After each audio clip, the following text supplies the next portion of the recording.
So Anthony Joshua reconfirms his loyalty to trainer Rob McCracken.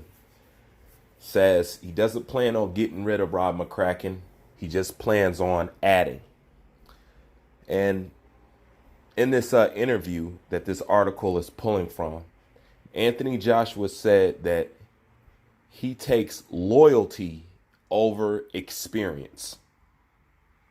Now, I think that's a beautiful thing. Loyalty is a beautiful thing. And to stick by somebody, regardless of what people say about them, or when the whole world turns against them, is something we want in all our friends and family. Unfortunately, just like Anthony Joshua speaking on his sparring rumors and stuff like that, he's not being completely honest. You know, it's good to say in front of the cameras, but that's just in front of us. You know, by now, it's not hard to figure out that Anthony Joshua puts up a front. You know, and it's understandable, especially now when anything he does can be ripped apart and just ridiculed for just any old thing that he says. Hence, this is why that interview he did with the blonde lady with the glasses, I can't remember her name. That's probably why it's not airing in America. Maybe they're finally getting a whiff that America don't mean nothing right by Anthony Joshua. It's an all-out war. But anyways, getting back to Anthony Joshua. Like I said, that's cool in concept, but in the sport of boxing, that is the wrong kind of thing to have. There is no loyalty in boxing. Boxing, you're dealing with one of the most, if not the most, no, it is the most corrupt sport, I think, out there. Yes, I do think boxing. That's why you haven't been able to regulate it all these years. This is why they don't want it regulated. This is why boxing remains a outlaw sport. You know, it's free. You know, the only people to run that is the mob. You know, just being real. But that's the wrong attitude to have in boxing. And let me tell you why some of what Anthony Joshua was saying is not sincere, and he just, you know, fakes the funk for the camera. Because long before anybody talked about him dropping Rob McCracken or him losing to Andy Ruiz, Freddie Roach has already came out and said that you have contacted him. How many years ago was that? 2, 3, maybe, you know, but you reached out to Freddie Roach then. That means that all this time prior to you fighting Andy Ruiz, you knew Rob didn't have enough skill. That's why you wrote Freddie Roach. And Freddie Roach just happened to put it out there to the public and say, yeah, well, I don't steal other trainers' fighters. These are his exact words in the interview that he did. So you been knew Rob did not have the tools to carry you. You been knew that. Okay?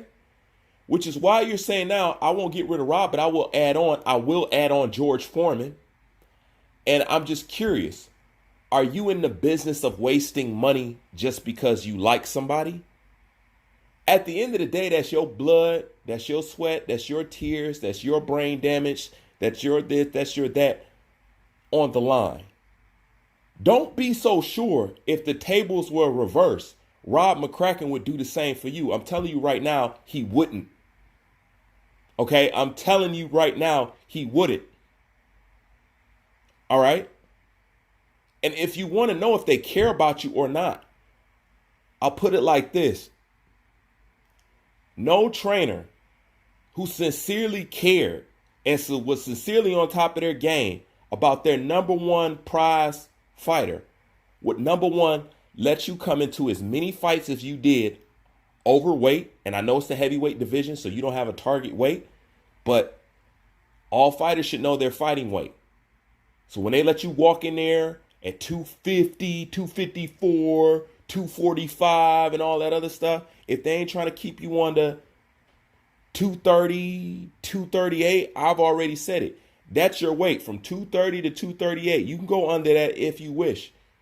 But you have a trainer that lets you go into one of your most important fights, was fighting Vladimir Klitschko. You came into that fight heavy. You came into a few other fights heavy, just heavy. Okay? To add on top of that, what trainer would allow you to spar 8 days up into the fight? Okay? What trainer would do that? This is just a lot. This ain't got nothing to do with loyalty. This ain't, let's just be straight down the middle. Let's just charge him for the job that we assigned him to have. And let's just say, on that basic level, what trainer would, number one, allow you to come into these fights overweight, allow you to come into the Andy Ruiz fight while just getting knocked out, on top of letting you spar 8 days out into the fight? And not only that, let you walk into a fight knowing physically you could not sustain 3 rounds cardiovascular wise. Huh?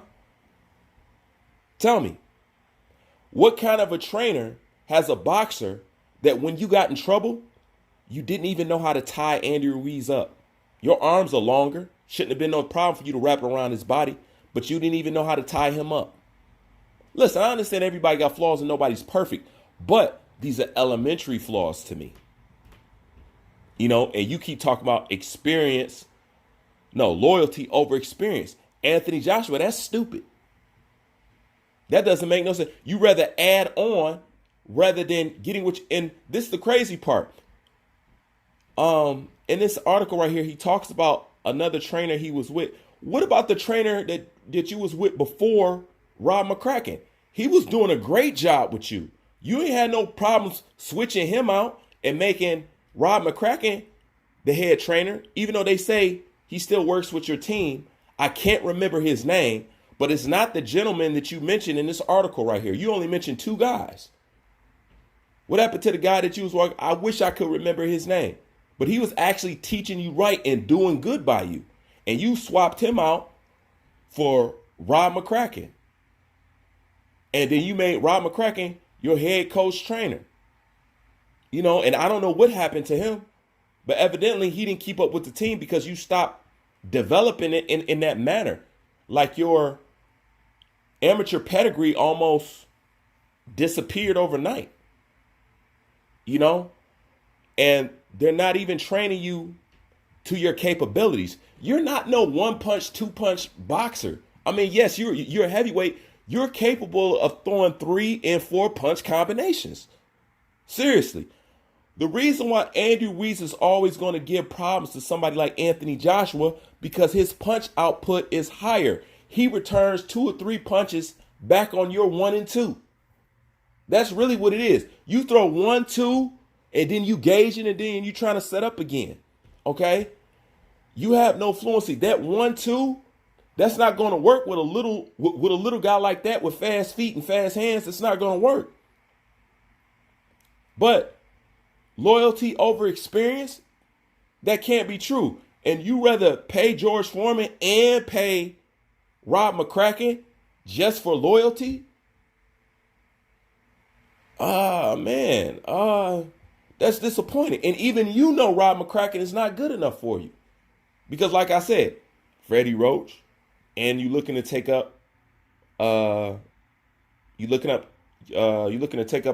George Foreman, which don't get me wrong, I don't know how much help George Foreman would be for you at this time. I would choose somebody who's maybe worked with fighters a little bit more than George Foreman. I haven't heard George Foreman work with, I'm not saying he doesn't. I just haven't heard of him work with anything. You know what I'm saying? But I don't know how great of a choice that would be. You know what I'm saying? I mean, if you're going to do that, honestly, if it was me, I would get the closest to Emmanuel Stewart as I could. And if that means working with Jonathan Banks or something like, I'm going to get some crunk training somewhere.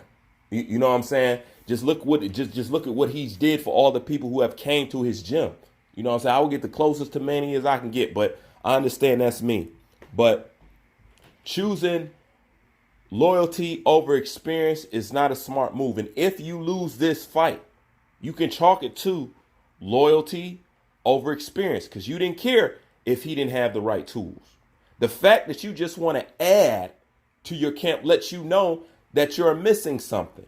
And not only that, a good trainer, a real trainer, that really, I'm talking about really care now, not a whole lot of trainers who's going to do this, but a really good trainer that really cares about you. I'm talking about really care about you, really want the best for you, will pull you to the side and say, I think we need to add to the team. Meaning they know where they fall short, but they're smart enough to delegate. See, that's another thing about a trainer. They may not know everything, but they're smart enough to delegate and to know when to bring somebody in. I think we need to bring this guy in for this camp because he's a little better at this and I'm not too good on this, but I know he's good. You know what I'm saying? A trainer can be more than just physically training you. It could just be the guidance.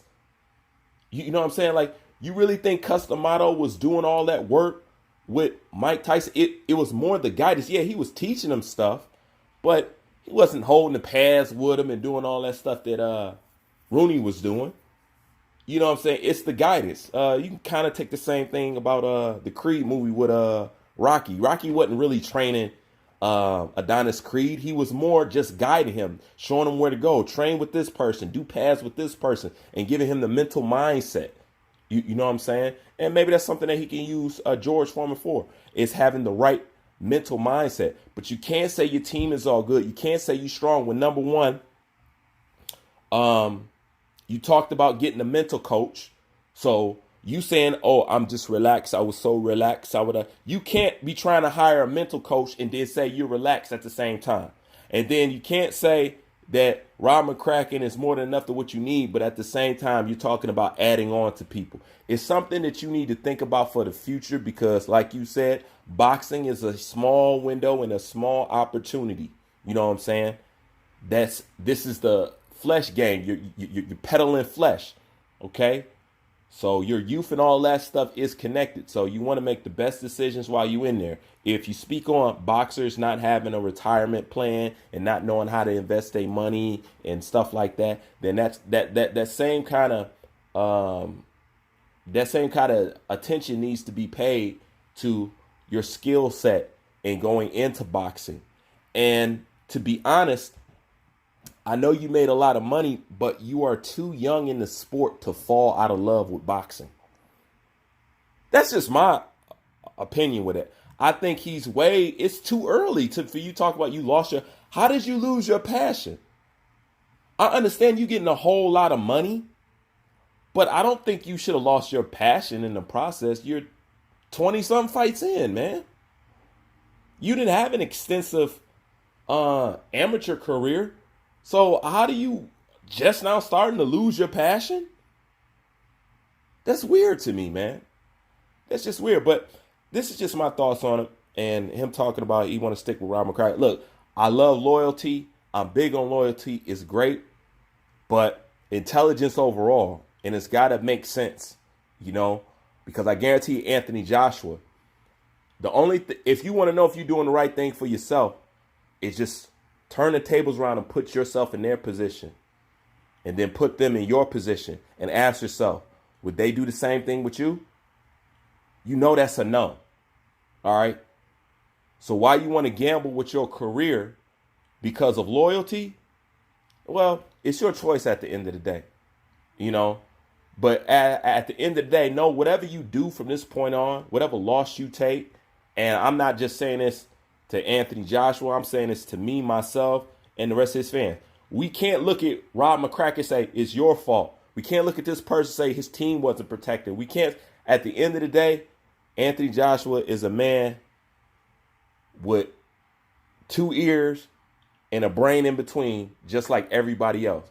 So we can't blame anybody else, and he can't blame anybody else. If you fall short, if you come in there unprepared, if you gas out in 3 rounds, if you don't have the pedigree, if you don't know how to use your jab, if you don't know how to box on the outside, you know what I'm saying? If you don't know how to do that and Andy Reid's end up touching you up or outpointing you, you have nobody to blame but yourself at the end of the day. So when you say a statement like that, you're going to have to take everything that comes with it, because at the end of the day, it was your job to make those corrections. You felt it in the air. You know what I'm saying? You've been feeling in the dark. You know it's been needed for a while. You just haven't pulled the trigger on there, you know, and that comes to the same thing that lets me know about all the pressure that you was dealing with that day. You letting your team, Eddie Hearn, and everybody put you under pressure, and you probably under pressure to remain loyal to Rob McCracken. It ain't no telling. But in the sport where you can get brain damage and then walk away looking like Gerald McClellan, that loyalty means nothing in this situation because it's do or die. Boxing is life, not quite a sport, because it takes too much from your real life to be classified as a sport. These other people, they play sports. Boxing is the game of life that we masquerade as a sport. That's just facts. Anyways, like always, my opinion, Bruce Vane, I'm out.